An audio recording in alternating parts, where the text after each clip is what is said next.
오늘 이김을 주시는 하나님이란 제목으로 말씀 증거하도록 하겠습니다. 야곱이 어려움을 당합니다. 근데 하나님께서는 이기게 하세요. 그 과정을 통해 하나님께 주시는 우리 교훈을 받으면서 함께 은혜를 나누고자 합니다. 혹시 고난당하는 분들이 계십니까? 또 그래서 절망하고 탄식하는 분들이 계십니까? 이김을 주시는 하나님, 그리고 어떻게 우리를 이겨가게 하시는지, 그래서 마침내 이기고 승리하게 하시는지 그 원리를 살펴보면서 소망을 주시는 그 하나님 안에서 다시 한번 힘을 얻는 저와 여러분 되기를 바랍니다. 첫 번째는 하나님께서는 우리들의 고난도 이기는 도구가 되게 하신다는 사실이에요. 한번 따라해, 고난도 이기는 도구가 되게 하십니다. 뭐랄까요? 어떤 분은 그러실 수 있어요. 고난이지 뭐 그럴 수 있어요. 근데 여러분, 성경을 천천히 읽어보면 반드시 그렇습니다. 이 고난을 하나님이 반드시 이기는 도구로 사용하신다는 사실이에요. 여러분, 우리가 잘 아는 것처럼 이 라반은 야곱이 오기 전에는 소유가 지극히 적었습니다. 야곱 때문에 라반이 복을 얻게 되었죠. 사실 야곱만의 주장이 아니었습니다. 라반도 역시 야곱 너 때문에 하나님께 내게 복을 주셨다라고 인정을 했습니다. 여러분, 그런데 그렇게 소유가 많아지자 마음이 바뀌어요. 돈 때문에 마음 바뀌는 사람 많죠. 여러분, 특별히 야곱의 아들들이, 라반의 아들들이, 사촌이죠. 사촌들의 마음이 바뀌어요. 처음에 왔을 때에는 그렇게 귀하게 여겼던 라반의 아들들, 사촌들이 돈이 많아지고 때가 번성해지자 마음이 바뀝니다. 여러분, 31장 1절 우리가 읽었던 본문인데 한번 볼까요? 야곱이 라반들의 하는 말을 들었어요. 야곱이 우리 아버지의 소유를 다 어찌했다? 이게 말이 됩니까? 야곱이 오기 전에는 소유가 적었어요. 그런데 야곱이 온 이후로는 그들이 부자가 되었거든요. 야곱에게 나누어 준 것을 빼더라도 야곱 때문에 자신들에게 주어진 복이 너무 많죠. 여러분, 야곱이 자신의 아비의 소유를 뺏어간 것이 아니라 야곱 때문에 복을 얻었잖아요. 근데 돈 때문에 사람의 마음이 바뀐 거예요. 2절 말씀에 보아도 외삼촌 라반의 안색이 예전과 같지 않았다, 변했다는 것입니다. 제가 미국에서 오래 살았잖아요. 미국 백인들이요, 참 친절합니다. 이렇게 생각해 보면 정말 친절하다. 이 기독교 정신으로 살아서 그런지 모르겠어요. 한 번은 제가 중고차를 주로 제가 사용했기 때문에 주로 길가, 도로가, 고속도로 안 서본 곳이 없습니다. 한 번은 제가 이렇게 도로에서 고속도로로 진입하는 램프라고 하지 않습니까? 이제 미국에서는 그거를 이제 좀 스파게티 정션이라고 불러요. 이렇게 스파게티처럼 꼬여 있다, 그래서 정션인데 길가에서 고속도로 진입하는 램프예요. 근데 올라가다가 겨울이에요. 시동이 꺼졌어요. 시동이 안 켜지는 거예요. 그래서 올라가지도 못하고 내려오지도 못하는 그런 상황이 발생하게 됐습니다. 너무 추운 겨울이라 시동이 꺼진 상태로 30분 이상을 있었어요. 그곳은 자주 이용하는 고속도로가 아니었기 때문에. 근데 그렇게 정말 추운 겨울에 삭풍을 다 맞으면서 저희 아이들, 온 가족이 다 있었어요. 두 아이들은 뒤에서 펄펄 추워서 펄펄 떨고 있고 그러는데, 아니나 다를까요? 뒤에 차가 한 대씩 서더니 자그마치 한 10대가 서는 거예요. 10대가 서더니 뭐 필요한 거 없냐, 그리고 저희 차를 다 고쳐주었습니다. 그 사람들은 공구를 갖고 다녀요. 그리고 저희 두 아이가 뒤에서 추운 날씨 때문에 떠는 거 보고 외투 갖다 주고 뜨거운 차 갖다 주고, 또 심지어는 그래도 안 되니까 자기 차로 데려가서 아이들 지켜주고, 그리고 또 여러 사람들이 그 스파게티 정션이니까 차들이 또 갈 거 아니야. 다 손전등 펴가지고 다 해주고. 여러분, 그런 거 보면 얼마나 나이스한 피플인지 모르겠어요. 그런데 그 백인들이 돌변합니다. 언제 돌변할까요? 그렇죠. 한국 사람들이 돈이 많아지면 돌변합니다. 절대로 그어놓은 선을 넘어오지 않도록 해요. 정말 돌변합니다. 한 번은 제가 부목사 때 교회가 건축을 하고 있었어요. 아틀란타의 자그마한 교회였었는데, 한 번은 그 건축업자가 교회를 찾아온 거예요. 자기 앞에, 우리 교회 바로 앞에 집을 한 100채 정도 짓고 있었던 건축업자였어요. 근데 집을 짓는데 흙을 필요하냐는 거예요. 그럼 저희들이 그때 주차장을 좀 만들 필요가 있었거든요. 흙이 필요하다고. 그랬더니 그럼 무료로 갖다 주겠다는 거예요. 역시 백인들은 나이스하다. 공짜로 흙을 가져다 준다고 하니까. 그래서 담임 목사님은 제가 영어를 좀 잘하니까 통역을 해서 다 사인까지 했어요. 근데 월요일 날입니다. 월요일 날. 그날이 이제 주일 날이었거든요. 월요일 날 새벽에 목사님이 저한테 전화를 하신 거예요. 새벽 한 2시인가 3시쯤에. 제 전도사였는데, 박 전도사님 큰일 났습니다. 큰일 났습니다. 빨리 교회로 와보십시오. 목사님이 잠이 안 들어서 깨워서 기도하려고 오셨다는 거예요. 그 건축하는 부지에. 가봤더니요, 흙을 산처럼 쌓았어요. 흙을 산처럼 쌓았어요. 나중에 건축하시는 분들한테 들어보니까 흙을 준 게 아니고요, 그 사람이 흙을 버리는 것 때문에, 요것 때문에 1억 정도를 그 사람이 벌었대요.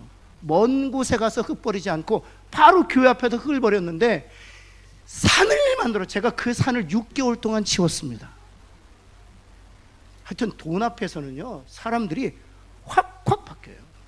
여러분, 그렇게 사이가 좋았던 친척들인데 돈 때문에 관계가 틀어지기도 하죠. 그렇게 형제 사이가 좋았는데 아버지의 유산 때문에, 그 상속 문제 때문에 서로 다툼 때문에 아예 보지도 않잖아요. 여러분, 지금 야곱이 지금 처한 상황이 그것입니다. 너 때문에 내가 복을 받았다.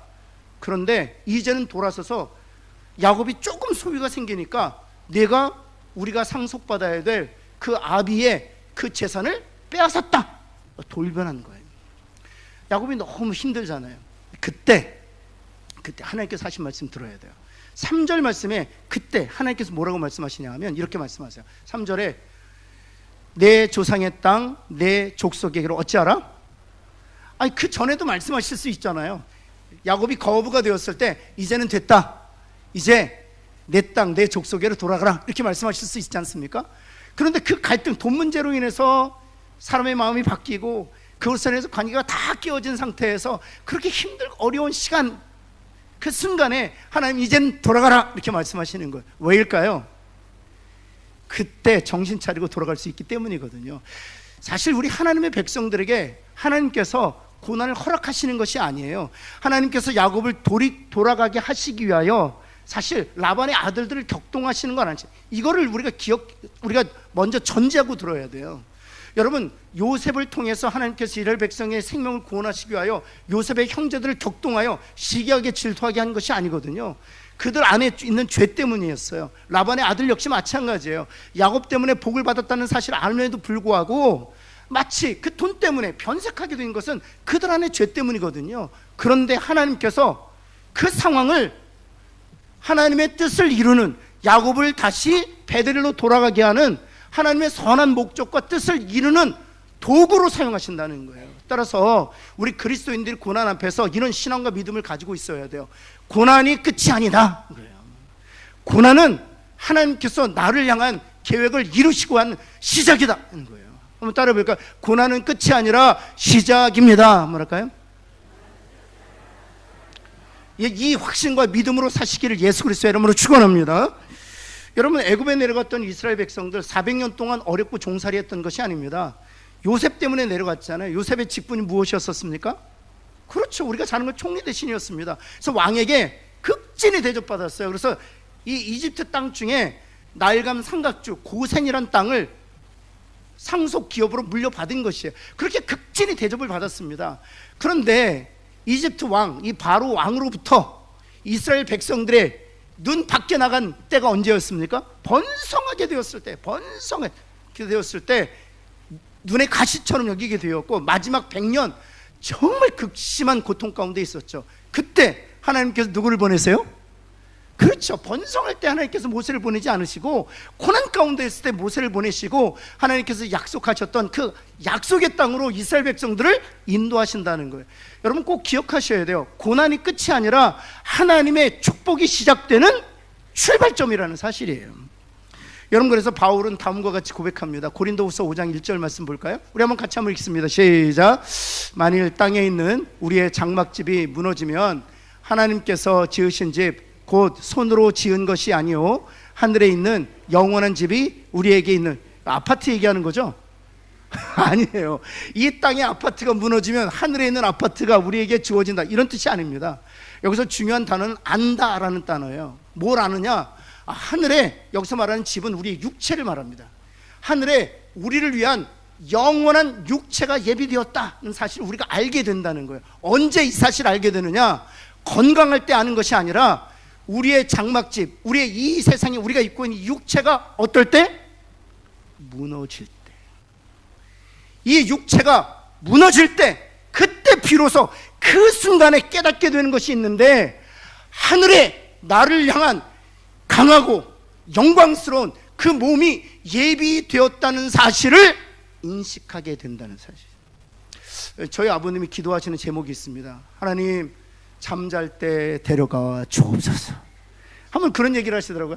야, 신철아, 하나님이 나를 잠잘 때 데려가시면 좋겠다. 그래서 한마디 했죠. 그건 아버님 편에서는 좋은데 제 편에서는 어렵습니다. 기도 제목 바꾸시고 아침에 전화 한 통화하고 천국 갑시다. 그래서 기도 제목 바뀌었어요. 안부 통화하고 그 다음 앉았다가 천국 가는 것으로. 아버님이 그렇게 육신의 장막이 무너진 것에 대한, 목사님이시지만 두려운 것은 어머님의 육체가 무너지는 것을 옆에서 다 보셨기 때문이에요. 미국에서 제가 어머니하고 통화를 하는데, 아, 신철아, 목회는 잘하고 있니? 지원이 지수는 학교 잘 졸업했고, 뭐 이런 얘기를 쭉 나눈 거예요. 그러다가 1시간쯤 그렇게 데이트하다가 마지막에 저한테 그러시는 거예요. 그런데 신철아, 너 언제 결혼하니? 그러시는 거예요. 그 전까지는 어머님의 상태를 아버님께서 제게 말씀해 주시지 않았기 때문에 몰랐어요. 어머니, 저 아들 둘 있는데요. 지금 대학생인데요. 그래서 어머님이 정신 차려. 아, 그렇지. 그리고 전화를 끊었어요. 그리고 다시 제가 전화 드려서 아버님 어떻게 된 건지 솔직히 저에게 좀 얘기해 달라고 그랬더니 1년 전부터 치매가 진행되신다는 거예요. 그리고 나서 감사하게도 교회가, 제가 6년째 사역하던 때여서 안식년 기간이어서 제가 급히 한국에 나왔습니다. 그래서 4개월 동안 요양원에 계신 어머님을 거의 매일 출근하듯이 제가 섬겼어요. 근데 그 4개월 동안 어머님의 육체가 계속 무너지는 거예요. 계속 무너지는 거예요. 그런데 어머님의 육체가 무너지면 무너질수록 어머님 안에 있는 소망이 생겨나는 것을 제가 볼 수 있었습니다. 힘들고 어려운 그 상황에서 어머니께서 붙드시고 계시는 것이, 신철아, 우리가 천국에서 만날 거지. 내 몸은 연약하지만 하나님이 나를 위하신 영원한 몸이 예비되었지. 그럼 천국에 대한 소망을 더 간절히 가지게 되시더라고요. 여러분, 이와 같이 고난은 끝이 아니라 또 다른 시작일 뿐이에요. 여러분, 그래서 우리가 찬송가, 이런 찬송을 하지 않습니까? 괴로움과 죄가 있는 곳 나 비록 여기 살아도. 우리가 살고 있는 것은 무엇으로 가득하다? 괴로움과 죄가 가득하다는 것입니다. 그런데 괴로움과 죄가 가득하다는 것을 깨달을 때, 그 다음 우리는 우리의 시선을 어디에다 돌린다는 거예요? 빛나고 높은 저곳을 보게 된다는, 괴로움과 죄로 인하여 관영한 이 세상이라는 사실을, 고난을 통해서 우리가 깨달을 때 비로소 우리의 마음과 우리 영혼의 시선은 빛나고 높은 저곳을 바라본다는 거예요. 그리고 나서 후렴에 찬송 시를 쓴 시인이 이런 고백을 합니다. 그리고 기도 제목이죠. 그 다음 볼까요? 내 주여 내 마음 붙드사 어디에 있게 하소서? 그곳에 있게 하소서. 괴로움과 죄가 있는 이곳에 내 마음이 붙들려 있지 않게 하여 주옵시고, 이 고난을 통해서 나로 하여금 저 빛나고 높은 곳을 바라보게 하셨사오니 항상 내 마음이 이곳이 아니라 저곳에 있게 하여 주옵소서. 기도하고 있다는 사실이에요. 사랑하는 성도 여러분, 그러게 고난이 끝이 아니라 하나님께서 그 고난을 우리를 이기게 하시는 도구로 삼아서 마침내 하나님께 소망을 두는, 또 천국에 소망을 두는 자로 우리를 세워 가실 줄을 믿습니다. 여러분, 두 번째, 하나님께서는 순종의 결심을 이기는 도구로 사용하신다는 사실입니다. 야곱이 이제 3절에 돌아가라 말씀하셨기 때문에 돌아가겠습니다. 아멘. 그리고 베델로 돌아가기로 결정합니다. 근데 돌아가기로 결정했는데 가장 마음에 걸리는 사람들이 누굴까요? 마음에 걸리는 사람이 누구예요? 이스라엘 땅을 한 번도 경험해 보지 못한 사람들이었어요. 누가요? 첫째 부인과 둘째 부인, 그 11명의 아들들이 단 한 사람도 이스라엘 땅이 어떤 곳인지 경험해 보지 않았습니다. 그래서 돌아가기로 결정했지만 레오와 라헬에게 말을 꺼내는 것조차도 쉽지 않았어요. 그런데 한번 보시겠어요?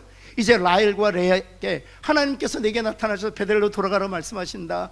내 할아비 아브라함에게 주신 그 영원한 기업이 있는 그 땅으로 이제 돌아가길 원하신다. 이제 말하는 거예요. 한번 13절 말씀 볼까요?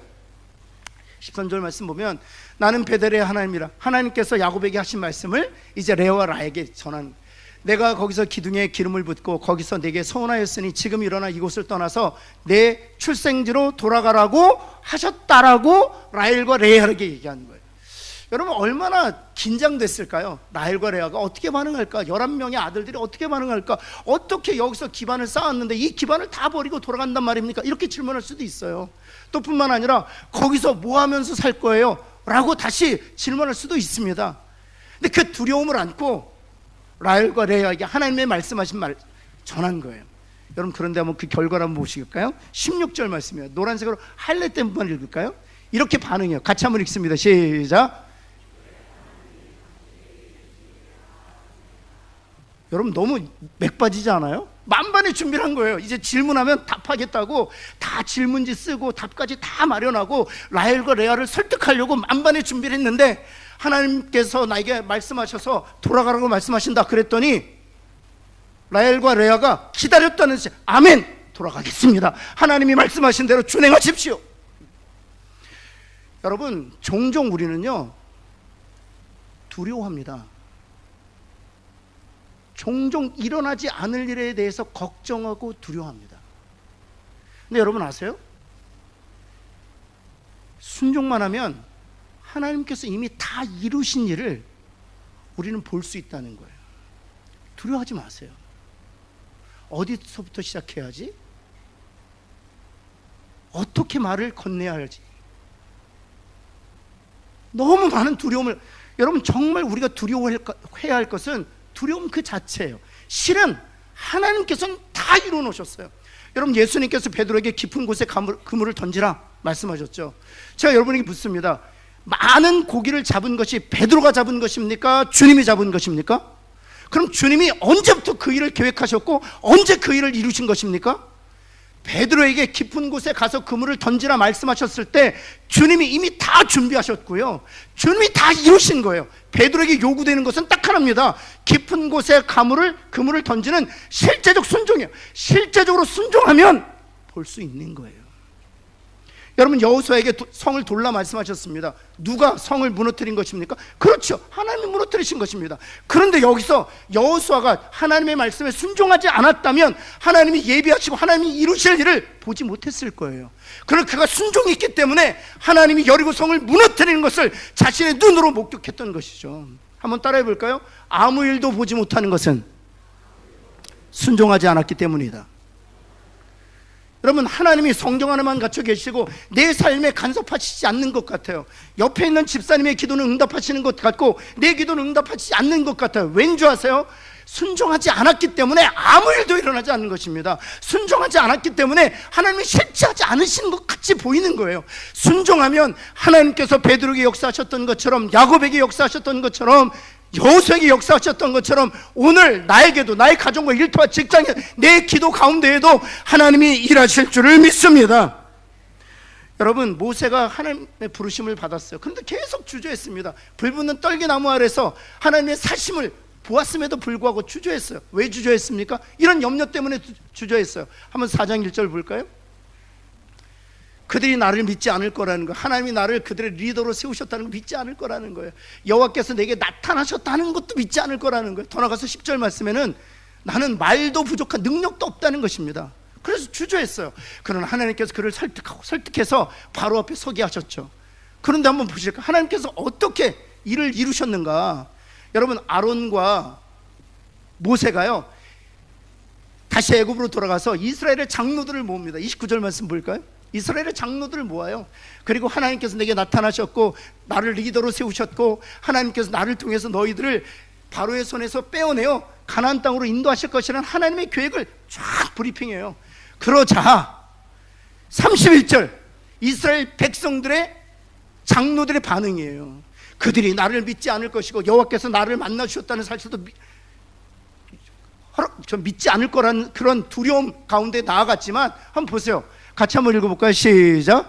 백성이 믿으며 여호와께서 이스라엘 자손을 찾으시고 그들의 고난을 살피셨다함을 듣고 어찌했어요? 머리 숙여 경배까지 했어요. 여러분 두려워하지 마세요. 순종하기만 하면 하나님이 이미 다 준비하시고 하나님이 앞으로 하실 일을 우리가 보게 되는 거예요. 순종하면 보고 순종하지 않으면 보지 못하는 것이죠. 사랑하는 성도 여러분, 순종함으로 하나님께서 이미 다 준비하셨고 하나님께서 하실 일을 눈으로 보며 사는 저와 여러분 되기를 예수 그리스도의 이름으로 축원합니다. 여러분, 세 번째인데요, 하나님께서는 성도들을 악한 자로 보호하신다. 옆에 있는 분에게 축복합시다. 악한 자들로부터 당신을 보호하실 것입니다. 한번 할까요? 여러분 믿으십니까? 저는 확실히 믿습니다. 확실히 믿습니다. 죄와 사망의 권세로부터 예수 그리스도를 통하여 우리를 건져내신 하나님께서 이 악한 자들로부터 우리를 무너뜨리는 모든 세력부터 우리를 지키시고 보호하시고 마침내 승리케 하실 줄을 믿습니다. 여러분, 이제 야곱이 떠났잖아요. 그런데 가나안 땅을 향해서 떠났습니다. 그런데 라반이 뒤쫓아서 야곱을 잡아요. 다시 잡아요. 떠나라고 하고 나서는 다시 군사들을 일으켜서 이제 거의 가나안 땅 근처까지 도달한 야곱을 다시 잡습니다. 그 이유는 바로 이와 같습니다. 30절 말씀, 라반이 야곱을 잡고 나서 이렇게 따져묻습니다. 어찌 내 신을 도둑질하였느냐?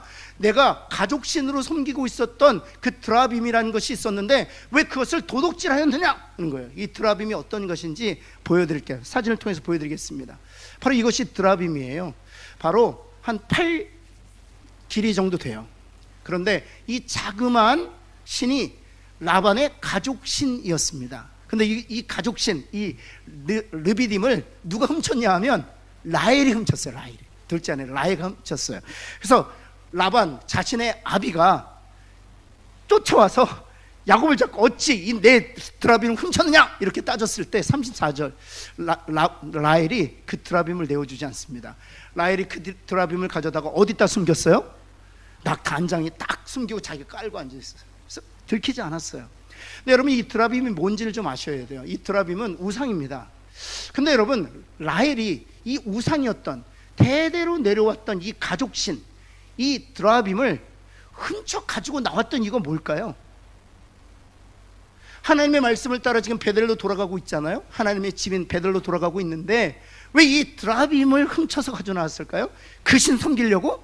아니에요.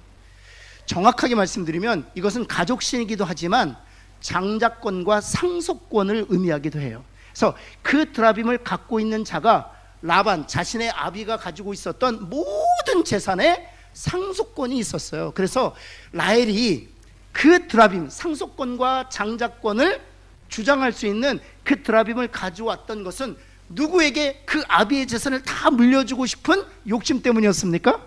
자신의 아들 요셉에게 물려줄 욕심 때문에 훔쳐온 거예요. 그래서 라반이 정신없이 야곱을 뒤쫓은 거예요. 얼마나 정신없이 뒤쫓는가 하면 바로 이것이었습니다. 바로 23절 한번 볼까요? 라반은 사실 자신의 아들들에게 자신의 유산을 상속하고 싶었지만 라헬이 그 드라빔 훔침으로 후에 훗날에 상속권과 장자권을 주장하려고 했었던 것이죠. 그래서 라반이 혈안이 돼가지고 쫓아옵니다. 며칠을 쫓았어요? 7일 밤낮을 쉬지 않고 쫓았어요. 추격자는요 결코 쉬지 않습니다. 야곱을 잡아서 이 드라빔 장자권과 상속권을 상징하는 이것을 빼앗기 위해서는 쉴 수가 없었던 것이죠. 그렇게 쫓았더니 턱밑까지 추격하게 되어서 7일째 잡히는 날인데 바로 6일째 밤에 어떤 일이 있었는 줄 아세요? 6일째 밤, 그 다음 날이면 야곱을 잡을 수 있는 거예요. 6일째 밤에 이런 일이 일어납니다. 한번 볼까요? 24절. 밤에 하나님이 누구에게 나타나셨어요? 그렇죠, 아람 사람 라반에게 나타나셨어요. 그리고 말씀하세요. 너는 삼가 야곱에게 선악간에 말하지만, 선을 행했을지라도 악을 했을지라도 말하지 말라는 거예요. 야곱이 너에게 선을 행했을지라도 악을 행했을지라도 절대로 말하지 말라는 거예요. 그럼 여기서 퀴즈 나갑니다. 야곱은 이 사실을 알았을까요? 몰랐을까요? 야곱이 라반에게 붙잡히기 전날 하나님이 라반에게 나타나셔서 선악간에 야곱에게 아무 말도 하지 마 이렇게 말씀하셨던 사실을 야곱은 알았을까요? 몰랐을까요?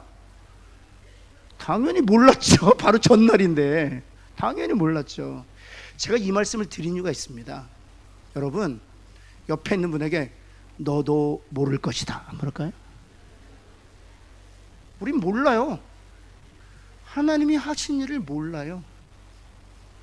하나님이 지금도 우리를 지키시고 머리털 하나 상하지 아니하시고 우리의 대적자들에게 찾아가셔서 말씀하시는 것은 우리는 몰라요. 그런데도 우리는 두려워요. 야곱은 아마 두려웠을 거예요. 그 밤에 잠을 이루지 못했을 거예요. 라반의 추격조가 턱밑같이 쫓아왔다는 사실로 인해서 많이 불안했을 거예요.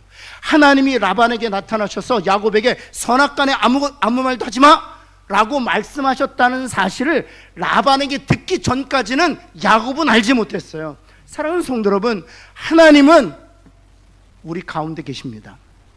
하나님은 우리를 지키고 계십니다. 하나님 우리를 알지 못하는 그 순간에 악한 자들에게 나타나셔서 손대지 말라고 명하실 수 있는 분이세요. 여러분, 그런데요, 여기서 우리가 짚고 넘어가야 될 것이 있습니다.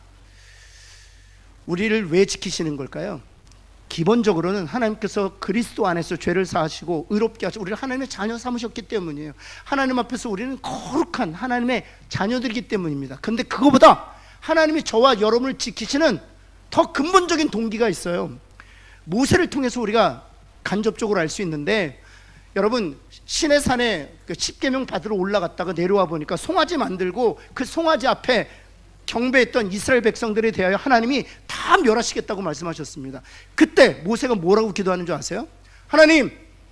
하나님께서 아브라함과 약속하셨던 것처럼 당신의 백성들을 애굽 바로의 손에서 건져내신 이후에 만약 이 광야에서 그들을 죽이신다면 하나님이 가나안 땅에 그들을 인도하실 수 있는 능력이 없어서 하나님이 그들을 이 땅에서 죽였다, 이방 민족들이 모욕할까 봐 두렵습니다. 이 소리를 듣자 하나님 다 사세요. 맞다. 여러분, 하나님께 저와 여러분을 지키시는 이유는 우리가 하나님의 자녀이기 때문이기도 하지만 예수 그리스도를 보내셔서 우리를 구원하셨고, 예수를 믿는 자들은 결코 단 한 사람도 잃어버리지 아니하고 하나님의 자녀가 되는 권세를 누리겠다고 언약하고 약속하셨기 때문에 하나님이 그 언약과 약속을 지키시고 지금도 성실하게, 지금도 신실하게 악한 자들로부터 우리를 보호하신다는 사실이에요. 여러분, 그래서 주님이 이렇게 말씀하신 것입니다. 마태복음을 한번 가보시면은요, 28장 20절 이렇게 말씀하세요. 같이 한번 읽어볼까요? 마태복음 28장 20절 말씀인데요, 볼지어다 세상 끝날까지 내가 너희와 항상 함께 있으라 약속하셨어요. 왠지 아세요? 하나님이 언약하고 약속하셨기 때문이에요. 우리를 구원하시고 우리를 내버려 두시지 아니하고 악한 자들로부터 우리를 지키시기 위하여 보호하시고 우리 항상 함께 하시겠다는 거예요. 주님도 이렇게 말씀하셨습니다. 요한복음 6장 40절 말씀이거든요. 우리 한번 같이 한번 읽어볼까요? 시작. 나를 보내신 이의 뜻은 내게 주신 자 중에 내가 하나도 어찌한다고요? 잃어버리지 않는다고요. 하나님께서 언약하고 약속하신 그 말씀을 지금도 전능하신 능력으로 또 그 신실함과 성실하심으로 지키시고 계시는 줄을 믿는, 그래서 악한 자들이 득세한다 할지라도 그것 때문에 두려워하지 아니하는, 걱정하지 아니하는, 하나님께서 밤에 라반에게 나타나셔서 멈추게 하셨던 것처럼 우리를 대적하는 모든 세력을 멈추게 하실 것을 믿는 저와 여러분 되기를 예수 그리스도는 축원합니다. 심지어 죽음이 여러분 앞을 가로막는다 할지라도 하나님이 말씀하세요. 그리스도 안에서 하나님의 자녀가 된 자들은 죽음을 이긴다고 말씀하셨어요. 사랑하는 손은 그 죽음으로부터도 하나님이 저와 여러분을 지켜내실 줄을 신뢰하고 고난 가운데서도 하나님을 바라보고 끝까지 믿음으로 승리하는 저와 여러분 되기를 예수 그리스도는 축원합니다. 하나님, 그렇습니다. 하나님, 고난 가운데 두려워하고 고난 가운데 불안 떠는 이들이 있습니다. 하나님, 주여 우리에게 은혜를 베풀어 주셔서 고난이 끝이 아니라 하나님의 축복의 시작인 줄을 믿는 그 확신 가운데 거하게 하여 주옵소서. 하나님, 악한 자들이 득세한다 할지라도, 심지어 죽음이 우리 앞을 가로막는다 할지라도 하나님께서 명하여 멈추라고 하실 수 있는 줄을 믿습니다. 우리는 알지 못하지만 하나님 지금도 일하시는 줄을 믿습니다. 그 하나님을 신뢰하고 악한 자들 앞에서 두려워하지 않게 하시고 악한 자들 앞에서 분노하지 않게 하시고 오직 하나님께만 시선을 고정하는 저희들 되게 하여 주옵소서. 하나님 지금까지 말씀하셨는데 하나님 미루고 순종하지 않은 것들이 있다면 즉각적으로 순종하게 하여 주셔서 하나님이 다 이루신 일들을 목격하는 하나님의 사람들 되게 하여 주옵소서. 예수 그리스도의 이름으로 기도합니다. 아멘.